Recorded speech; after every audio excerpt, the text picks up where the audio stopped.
Mendekati tahun politik 2024, partai mulai menyusun rencana dan juga strategi untuk bisa memenangkan pemilu tidak terkecuali PKS. Partai ini menggelar Rapimnas pada 20 hingga 21 Juni 2022 mendatang di Hotel Sahid Jakarta. Rapimnas diikuti jajaran DPP PKS dan Ketua DPW PKS seluruh provinsi se-Indonesia. Ketua DPP PKS bidang Humas Ahmad Mabruri mengatakan salah satu yang akan menjadi perbincangan hangat dalam Rapimnas PKS ini adalah soal pemilihan presiden 2024. Dan PKS saat ini mulai menjajaki beberapa mitra partai untuk membentuk koalisi guna mengusung pasangan calon presiden dan juga wakil presiden. PKS juga segera menentukan kriteria calon presiden dan kriteria calon mitra koalisi. Dan Rapimnas PKS lebih membicarakan persiapan PKS pada koalisi Pilpres termasuk pemilihan anggota legislatif 2024.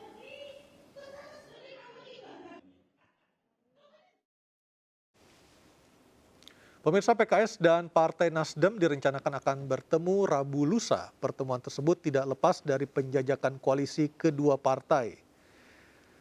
Partai Nasdem besutan Surya Paloh akan menjalin komunikasi politik dengan Partai Keadilan Sejahtera atau PKS. Keduanya dijadwalkan akan bertemu pada Rabu lusa 22 Juni 2022. Pertemuan PKS dengan Nasdem bertujuan melakukan penjajakan untuk berkoalisi pada pemilihan presiden mendatang. Partai Nasdem sendiri sebelumnya telah menyelesaikan rapat kerja nasional dan 3 nama bakal calon presiden partai ini adalah Anies Baswedan, Panglima TNI Jenderal Andika Perkasa, dan Gubernur Jawa Tengah Ganjar Pranowo. 3 nama capres tersebut akan dikomunikasikan Nasdem dalam membangun koalisi dengan partai lainnya.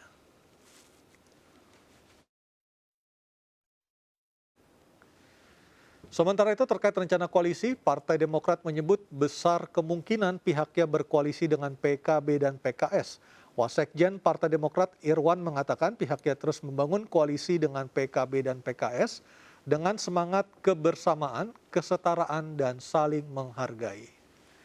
Menurut Irwan, koalisi antara Demokrat, PKS, dan PKB adalah koalisi partai tengah yang memiliki basis massa tersendiri dan bisa saling melengkapi. Irwan mengatakan terbentuknya koalisi tersebut merupakan suatu langkah yang positif karena akan semakin banyak opsi koalisi yang tentunya baik untuk demokrasi tanah air. Selama janur kuning belum melengkung, komunikasi yang terjalin antar parpol bisa terus berlanjut hingga titik akhir di 2024 ataupun putus di tengah jalan. Seperti yang terjadi dengan PKB yang menggelar pertemuan dengan Gerindra Sabtu malam lalu, usai diam-diam berpacaran dengan PKS dan Demokrat. Bagaimana nasib PKS? Apakah akan bergabung dengan kubu koalisi Kebangkitan Indonesia Raya atau memilih jalan lain, bergabung dengan partai yang belum membentuk kubu yakni Demokrat dan Nasdem? Kami masih berada di studio bersama Adi Praitno, pakar komunikasi politik, dan melalui Zoom sudah bergabung bersama kami Muhammad Iqbal, juru bicara PKS. Selamat malam, Bang Iqbal. Assalamualaikum warahmatullahi wabarakatuh. Selamat malam Mas Aryo, waalaikumsalam warahmatullahi wabarakatuh. Bang Iqbal, saya meminjam istilah dari Mas Adi nih, pacarnya ditinggal. Merasa ditinggal nggak oleh PKB, Bang Iqbal? Saya kira enggak ya, karena memang istilahnya dalam bahasa Melayu ini masih merisi ya.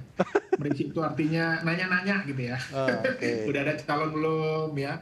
Bagaimana popularitasnya, bagaimana kekuatannya. Saya kira ini menjadi salah satu hal yang biasa dalam orang mencari jodoh. Oke, sebenarnya ketika menjajaki pertemuan dengan PKB beberapa waktu yang lalu, apa sih poin-poin yang tidak disepakati sehingga akhirnya PKB lebih memilih membuka opsi untuk berkoalisi dengan Partai Gerindra dari sisi PKS, Bang Iqbal? Ya, saya kira belum ada kata putus ya dengan teman-teman PKB, masih terbuka lebar. Yang jelas memang PKB dan PKS itu tidak cukup. Harus ada partai lain yang tentu saja bisa memperkuat koalisi ini. Dengan presidensial threshold 20%, tentu saja kita harus bisa mencari partai yang cocok, yang sesuai, punya visi misi yang sama, dan punya kesamaan nilai-nilai yang sama. Apakah benar ketidakcocokan atau belum bertemunya titik temu antara PKB dan PKS disebabkan karena PKB ngotot untuk mengusung Caimin sebagai capres ataupun cawapres? Saya kira enggak juga ya, karena memang belum ada pembicaraan ke arah siapa presiden dan wakil presidennya. Yang terpenting adalah kita bagaimana membangun kesamaan visi dulu. Karena pemilu itu masih 601 hari. Ya. Kalau kita hitung kurang lebih 2 tahun lagi, yang ini tentu saja kita tidak terburu-buru, dan ini memerlukan sebuah kajian, sebuah komunikasi. Ya, apalagi PKS saat ini sedang menjalin komunikasi dengan banyak hal, besok dengan Nasdem, lusa dengan partai lain. Ini tentu saja kita lakukan terus untuk mencari kesesuaian dan kecocokan itu. Baik, Mas Adi, tadi Anda sempat mengatakan di segmen sebelumnya, PKB dan PKS ini ibarat air dan minyak, tidak bisa bersatu. Nah, kalau misalnya PKS dan PKB memaksakan diri untuk berkoalisi, apakah ini akan bisa berjalan? Ya, secara faktual memang basis konstituen PKB dan PKS itu berbeda secara diametral ya. Ini kan soal pengkubuan basis tradisionalis dengan basis Islam kota seperti PKS itu ya.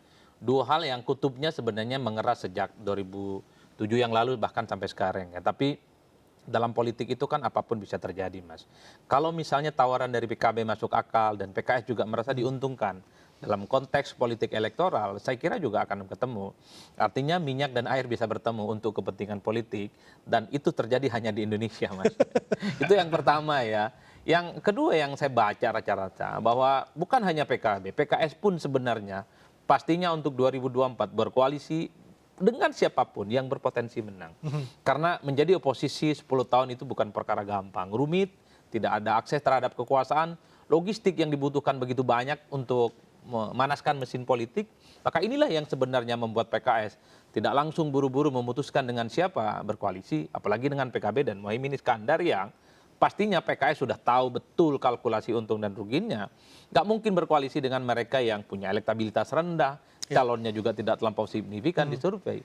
Makanya kemudian kalau kemudian PKS misalnya dirumorkan akan bertemu dengan Nasdem pada hari Rabu ini, itu adalah satu pilihan yang sebenarnya bagaimana PKS merasionalisasi sikap politiknya. Tentu ada titik temu di situ, ada titik singgung yang kemudian bisa dikomunikasikan. Dari dulu kita tahu persis elit dan basis konstituen PKS itu memang rada condong dengan Anies Baswedan ketimbang dengan Muhaimin, ketimbang dengan Prabowo, ataupun ketimbang dengan Ganjar Pranowo ya. Ini yang saya kira membuat kenapa batu bata soal peta koalisi, soal kemungkinan pengkubuan di 2024 masih cukup cair. Bahkan saya juga tidak terlampau yakin KIB itu akan sampai tuntas 2024, Mas. Ini karena orang sebenarnya saling ingin mengunci antar partai politik, terutama untuk mengamankan tiket pencapresan. Saya memahami KIB. Mereka ini kan yang penting perahunya dulu disiapkan, baru bicara tentang capresnya siapa dan cawapresnya siapa.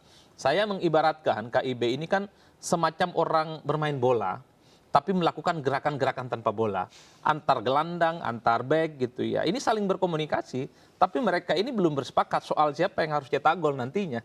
Beda dengan Nasdem, mazhabnya agak sedikit berbeda. Bagi Nasdem, perahu itu nggak penting, karena persoalan figur itu adalah menjadi penting dalam variabel soal meningkatkan elektabilitas atau yang disebut dengan figur heavy. Di Pilpres kita partai seringkali hanya sebatas formalitas untuk mendaftarkan ke KPU, selebihnya adalah figur yang dilihat. Bagi Nasdem sudah bicara siapa yang bikin gol, meski antar lini serang, antar lini gelandang tidak pernah dikomunikasikan satu sama yang lainnya. Pertemuan dengan PKS sebenarnya dalam konteks bagaimana membangun jejaring dan kebersamaan, tentu untuk 20% ambang batas itu, Mas. Ya, kalau dengan pertemuan dengan Nasdem hari Rabu mendatang ya Bang Iqbal, PKS tentunya tidak akan mau menyia-nyiakan perolehan suara 8,2% dalam Pileg 2019 lalu. Sementara Nasdem juga mengumpulkan 9%-an suara.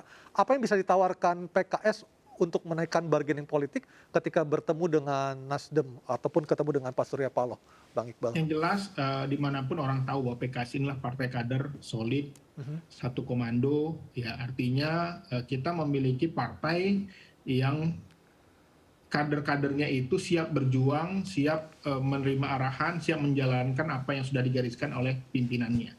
Ini adalah salah satu yang mungkin tidak dimiliki banyak oleh partai lain. Karena kita partai ideologis, partai kader yang memang kita itu bisa menjalankan roda organisasi dari sampai tingkat pusat sampai tingkat ranting di pelosok-pelosok desa.